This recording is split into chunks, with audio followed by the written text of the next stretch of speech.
Olá, eu sou o professor Rogério. Bem, então, no último vídeo aqui, eu coloquei um pouquinho aqui para vocês sobre as navegações portuguesas e agora nós vamos falar um pouquinho sobre o comércio, né, que existia antes das navegações portuguesas e por que que esse comércio ele era tão importante que vai fazer os portugueses a se aventurarem no Oceano Atlântico à busca de uma nova rota para chegar até as Índias, né? Então, no caso, o porquê que eles realizaram isso. Então, isso nós já estamos falando durante muito tempo, já vai fazer quase 3 semanas, mas é sempre bom ressaltar.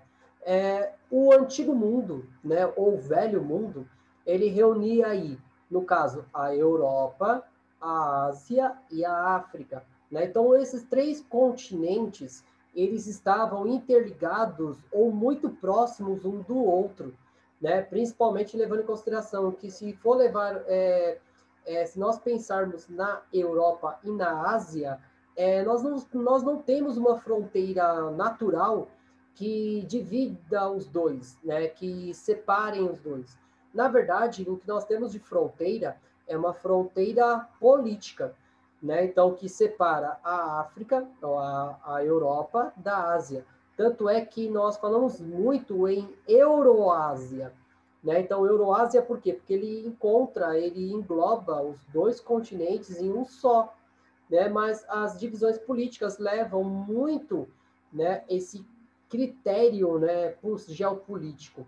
E principalmente a dependência que a Europa tinha de produtos que vinham da África e também vinham, né, do caso da Ásia, né, principalmente da África, ouro, para estar levando em consideração que por muitos séculos a Europa ela explorou de uma certa forma todas as suas reservas minerais, né? E isso vai fazer com que, né, por conta do comércio com os árabes, os europeus necessitavam de uma nova fonte de metais como o ouro, né? Então, esses metais eram da região ali do norte da África, né? A região do Mali, dos povos Achuns, né? Que nós falamos tanto desde o sexto ano. Né? Então, no caso, né, os europeus necessitavam desses metais preciosos para trocar com especiarias com os árabes. Né? E os árabes eles vão ser os detentores desse comércio tão valioso que eram as especiarias que vinham da região da Índia, da China, e com isso, né, a necessidade de se controlar aquelas rotas comerciais eram muito importantes pelos europeus.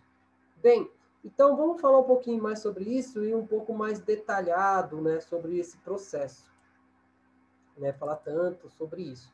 Bem, então, como já deu para perceber ali, eu escolhi um mapa bem didáticozinho, né, um mapa, bem interessante para falarmos sobre essa questão do mundo e como o mundo ele é visto, né, na nossa atualidade e como é que o mundo ele era dividido ou ele é dividido hoje, como, né, essa região que nós vamos, né, detalhar que a Europa, a Ásia e a África, elas têm uma proximidade muito grande entre elas. E como é que o comércio ele era rico entre esses três continentes. E com isso formando muito a necessidade de se buscar uma rota alternativa até as Índias. Né? Então, como isso foi necessário. Bem, então, uma das coisas mais importantes. Então, introdução aqui. Então, as rotas de especiarias foram rotas comerciais geradas pelo comércio de especiarias provenientes da Ásia.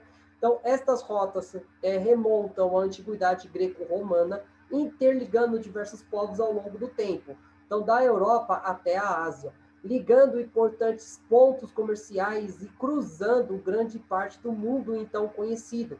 As rotas das especiarias para a Europa foram sucessivamente dominadas por mercadores do norte e do Médio Oriente, pela República de Veneza no Mediterrâneo e mais tarde, né, pelos portugueses que descobriram, que conseguiram né, romper o cabo das tormentas, que depois vai ser conhecido como Cabo da Boa Esperança. Depois também vai ser explorada pelos holandeses, entre outras potências marítimas europeias. As rotas das especiarias passaram por vários intermediários antes de serem reivindicados, né, ou reinvendidos, né, na Europa medieval. Bem, então, eu coloquei ali para vocês. Então, as especiarias eram produtos muito valorizados na Europa por conta da sua raridade e também por conta da sua baixa oferta, né? Levando em consideração que todos esses produtos eram trazidos até a Europa por meio de caravanas. E essas caravanas vai fazer com que a oferta desses produtos fossem muito baixas, e sendo essa oferta muito baixa, vai fazer com que esses produtos eles tivessem um poder, né, um valor muito inflacionado naquela realidade. E isso, né, vai fazer com que, principalmente aquelas cidades que conseguiam, né, controlar a rota desses produtos, crescessem muito, no caso de Veneza, né, e também de Florença, que nós já falamos tanto durante o Renascimento. Né? Então, o Renascimento artístico, científico e filosófico tem muito a agradecer a essas cidades que vão ganhar muito dinheiro, muitos recursos a partir desse comércio.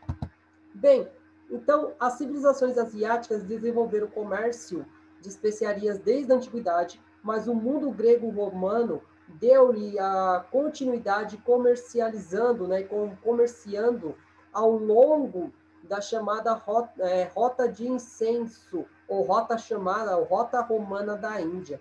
Então, aqui nós temos no mapa, né, assim, duas rotas consistentes, né, desses produtos. Uma rota se consistia por terra, né, então a questão das caravanas, e a outra por conta de navegação e também por conta de caravanas no deserto do Saara, né, que saía desde o Mar Vermelho, passando pelo Oceano Índico, o Golfo Pérsico, chegando às Índias e até as ilhas da Oceania.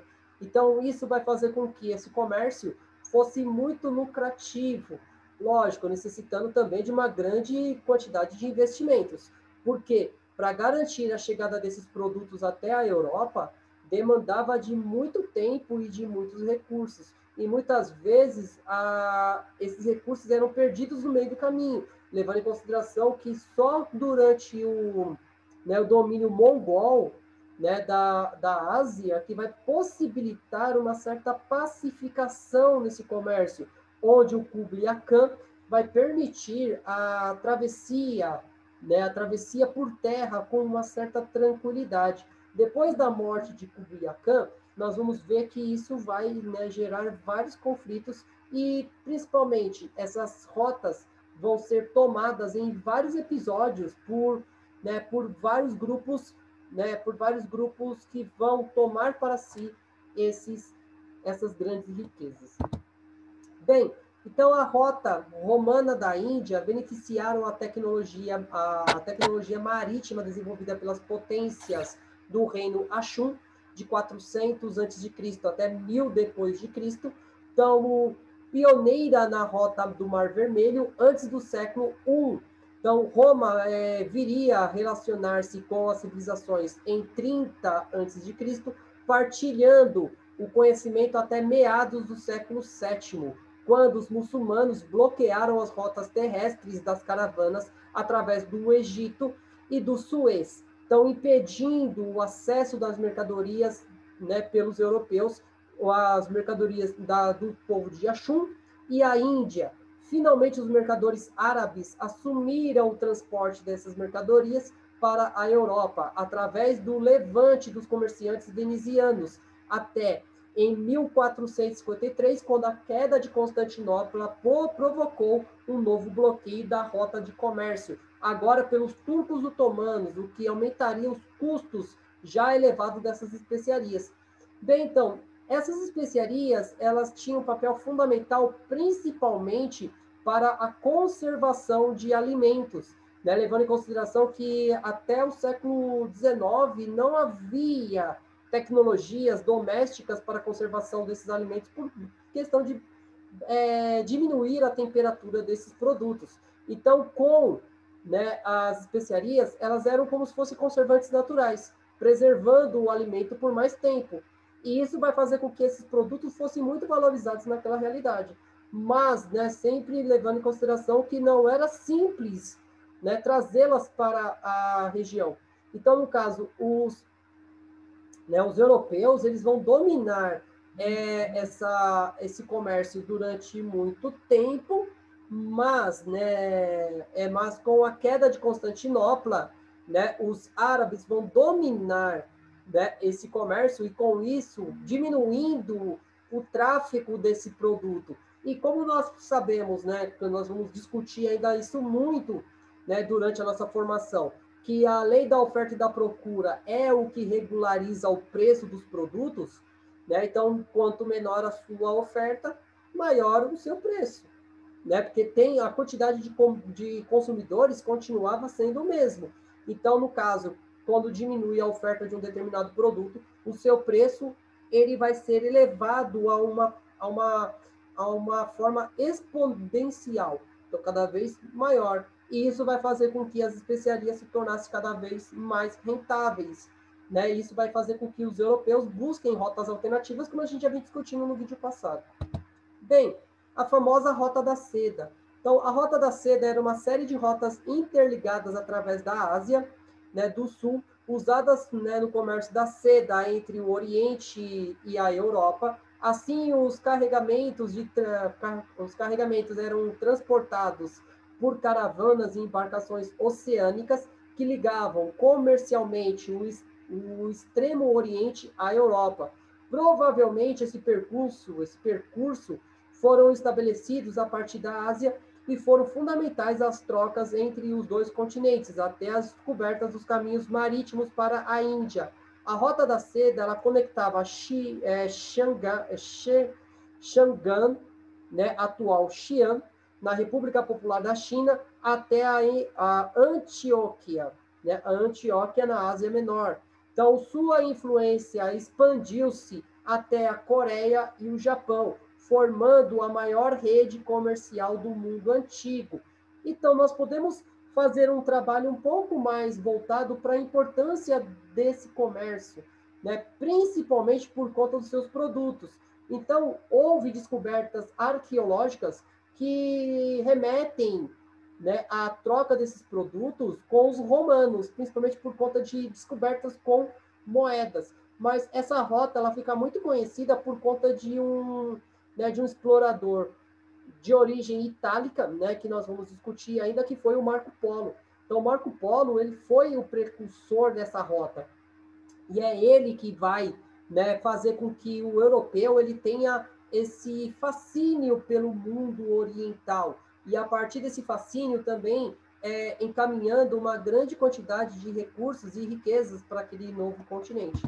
Bem, então essa rota não só foram significativas para o desenvolvimento e florescimento das grandes civilizações, como o Egito Antigo, a Mesopotâmia, a China e a Pérsia, a Índia e até Roma, mas também ajudaram a fundamentar o início do mundo moderno. Então, a Rota da Seda é uma tradução do alemão, né? Eu não vou me arriscar a pronunciar esse nome, mas é um nome mais ou menos de Seidatramb, né? Então, a primeira denominação do caminho feita pelo geógrafo alemão Ferdinand von Richthofen, né? No caso, no século XIX. Muitas caravanas já seguiam essa rota antiga desde 200 a.C. No passado remoto, os chineses aprenderam a fabricar seda a partir da fibra branca dos casulos do bicho da seda. Só os chineses sabiam como fabricá-las e mantinham esse segredo muito bem guardado. Então, quando eles fizeram contato com as cidades do Ocidente, encontraram pessoas dispostas a pagar muito caro por essa seda. Então, os dois lados da rota aprenderam muito sobre as culturas diferentes de suas respectivas aliadas. E isso expandiu as suas ideias sobre o mundo. Então, o viajante, mercador e comerciante veneziano Marco Polo percorreu a Rota da Seda no século XIII. Então, muitos dos relatos, né, produzidos pelo Marco Polo é questionado até os dias de hoje, né? Porque tem muitas coisas que podem ser realmente comprovadas e outras não. Então, o Marco Polo, né, ele viajou para o Oriente, ficando décadas lá. Então, a sua família considerava que ele estava morto. E, de repente, ele ressurge, né, na cidade de Veneza, né, com aquele monte de riquezas que ele trazia escondido nas suas próprias roupas, entre especiarias, pedras preciosas, porcelana, né, entre outros produtos que vão ser muito valorizados na Europa.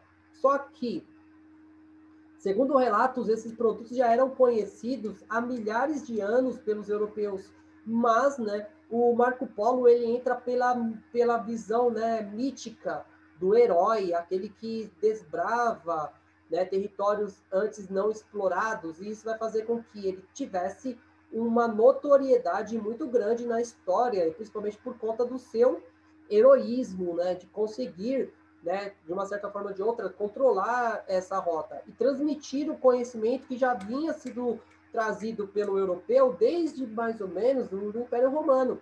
E graças a esse comércio é que essas civilizações elas interagiram e elas foram crescendo cada vez mais, né? E com isso, né, o Marco Polo entra para a história. Bem, então a Rota da Seda Continental divide-se em rota do norte e do sul, devido à presença dos centros comerciais no norte e no sul da China. A rota norte atravessava o leste europeu e os mercadores criaram algumas cidades na Bulgária e na península da Crimeia, no Mar Negro, e no mar, né, de Marmara, chegando aos Balcãs, no final, né, e por fim em Veneza. A Rota Sul, ela percorre o Turcomenistão, a Mesopotâmia, a Anatólia, chegando a este ponto, divide-se a rota e levam a Antioquia, né, na Anatólia, né, meridional, banhada pelo Mediterrâneo, ou o Egito e o norte da África. A última estrada de ferro conectada à rede da seda contemporânea foi completada em 1992, quando a via Almit-Uruk, né, foi aberta. Então, a rota da seda marítima estende-se, né, da China meridional, atualmente as Filipinas, Brunei, Sião e Malaca, até o destino de Cilião, Índia, Pérsia, Egito, Itália, Portugal, até mesmo a Suécia. Em 7 de agosto de 2005, foi confirmada que o Departamento do Patrimônio Histórico de Hong Kong, né, então pretende propor a Rota da Seda Marítima como patrimônio da humanidade. Bem, então, nesse caso aí, né, então, quando nós trabalhamos essa visão da Rota da Seda, então a Rota da Seda ela tem essa questão de que interligava esses povos. E quando essa rota ela interligava esses povos, não eram apenas trocados mercadorias, mas também muito valor cultural. E esse valor cultural, ele vai ser extremamente valioso para toda a humanidade. Tanto é que, né, o imaginário, né, é trabalhado dentro desse contexto, né, principalmente a partir, né, desse mapa que nós temos, né, como base, como é que era difícil se chegar até a China. No caso, a Rota do Norte, né, então a proporção da questão da busca desses produtos, né, olha a quantidade de terra que essa pessoa ela tinha que transpassar até chegar às Índias para conseguir esses produtos. E a quantidade de, né, a quilometragem tão ampla de, né, por conta da tentativa marítima, né, para chegar a esses produtos, principalmente ultrapassando também regiões como o Canal de Suez, né, que era controlado pelos muçulmanos. Então, nesse caso, os europeus eles tinham que ter uma habilidade diplomática muito considerável para conseguir esses produtos, né? Só que com a perda da cidade de Constantinopla pelos otomanos, isso vai acabar provocando, né, as navegações. Bem, então a Rota do Cabo. Então a rota terrestre inicia-se e viria a se substituídas pelas rotas marítimas, dando enorme impulso ao crescimento comercial. Durante a Idade Média, comerciantes muçulmanos denominaram as rotas marítimas das especiarias no Oceano Índico, dominaram áreas, né, chave e enviando as especiarias da Índia para o Ocidente até o Golfo Pérsico e o Mar Vermelho, a partir de onde seguiam por terra para a Europa em enormes custos. Então, sempre essa questão das navegações. Então, uma certa forma ou de outra, né, no caso, esses produtos, eles tinham essa possibilidade, né, ou essa dificuldade de ser adquiridos. E com tudo isso, né, vai levar a vários enriquecimentos desses que conseguiriam controlar esse comércio. Bem, então o comércio de especiarias seria um importante fator para o início da era dos descobrimentos, fazia ao custo das rotas comerciais o proveito dos portugueses em estabelecer uma rota marítima praticamente isenta de assaltos, apesar do perigo do mar. Então, mostra-se recompensador e prometia grandes rendimentos à coroa. Então, no caso, o que vai possibilitar, o que vai incentivar as coroas europeias a buscar esse novo caminho? Principalmente não sofrer com, né, possíveis atos de vandalismo, né, que poderia ocorrer durante essa travessia. Porque ficar meses em caravanas, isso, né, era extremamente custoso, era perigoso, e também por conta, né, de piratas, né, piratas muçulmanos e europeus, né, durante a travessia ali, principalmente do Mar Vermelho e o Mar Mediterrâneo. Então, como Portugal e a Espanha estava de frente para o Oceano Atlântico, isso facilita para elas as navegações. Bem, então Portugal, que vinha avançando nos seus descobrimentos marítimos, iria ligar diretamente a região produtora das especiarias aos seus mercados na Europa. A rota marítima para a Índia, contornando a África, né, pelo Cabo da Boa Esperança, foi descoberta em 1497 por Vasco da Gama e transformou-se em uma nova rota de comércio. Então, no caso, né, quando, né, o Vasco da Gama ele consegue transpassar, né, ultrapassar o Cabo da Boa Esperança, fato que o Bartolomeu Dias não conseguiu, né, então vai fazer com que o Vasco da Gama ele inaugurasse uma rota comercial mais dinâmica e muito mais eficiente para a Europa, dando aos portugueses uma vantagem econômica considerável, que nós vamos ver que depois vai ser substituída pelos holandeses e depois pelos ingleses.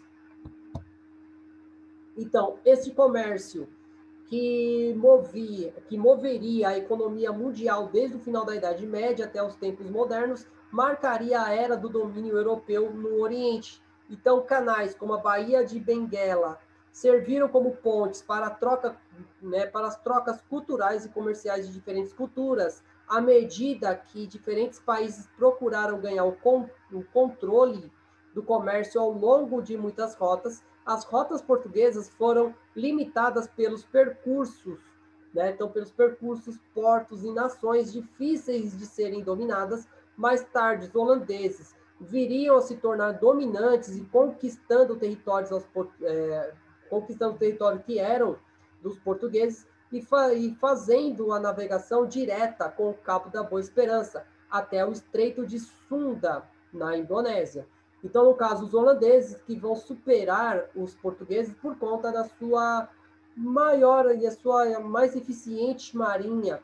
Então, isso vai fazer com que os holandeses superassem, né, os europeus os portugueses dentro desse comércio. Então, aqui nós temos, né, uma diferença entre os dois, né, entre esses dois modos de navegação. Então, no caso, a navegação que era baseada na Rota da Seda, né, que vem a partir, né, ali do Canal de Suez e também por conta das caravelas, que deixavam os comerciantes, de uma certa forma, abertos, né, a ataques. E a outra rota, a Rota do Cabo, que contornava a África e chegava até a Índia, né, no caso ali, né, passando pelo Cabo da Boa Esperança. E isso foi um marco muito importante para esse comércio.